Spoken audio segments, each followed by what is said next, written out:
যশোরে বাংলাদেশ বিমান বাহিনী একাডেমিতে অনুষ্ঠিত হচ্ছে গ্রীষ্মকালীন রাষ্ট্রপতি কুচকাওয়াজ। এই মুহূর্তে সেখানে আছেন সহকর্মী আদনান তুর্য। সরাসরি যাচ্ছি তার কাছে।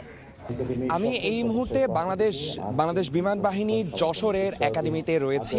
আমার পিছনে আপনারা যে অবস্থানটি দেখতে পাচ্ছেন, ঠিক একটু আগে কুচকাওয়াজটি সম্পন্ন হলো এবং বর্তমানে আর কি বাংলা আকাশে যুদ্ধবিমান চলছে।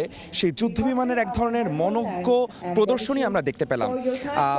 এই অনুষ্ঠানে প্রধান অতিথি হিসেবে উপস্থিত ছিলেন নৌবাহিনীর প্রধান।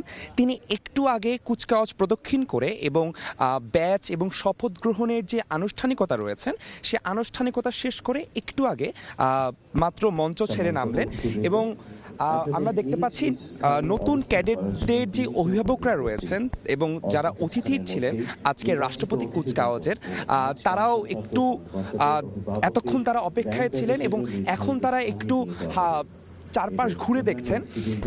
যদি একটু বিস্তারিত বলতে চাই, আজকে বাংলাদেশ বিমান বাহিনী একাডেমিতে ৮৬তম বাফা এবং আলফা কোর্সের ৪৫ জন ক্যাডেট আজকে কমিশন প্রাপ্ত হয়েছেন এবং এই কমিশন প্রাপ্তর মধ্যে দিয়েই তারা আসলে যে এতদিন ধরে আকাশ ছোঁয়ার যে স্বপ্ন দেখেছিলেন, যে পাইলট হওয়ার স্বপ্ন দেখেছিলেন, দেশ রক্ষার যে স্বপ্ন তারা দেখেছিলেন, সেই স্বপ্ন আজ তাদের বাস্তবায়ন হলো।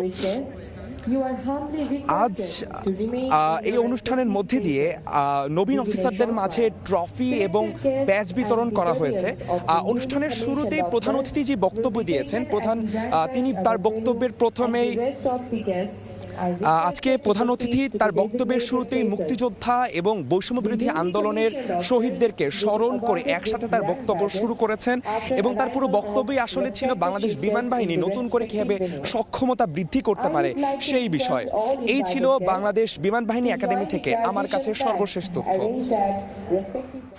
যুক্ত ছিলাম বাংলাদেশ বিমান বাহিনী একাডেমি থেকে, যশোর থেকে।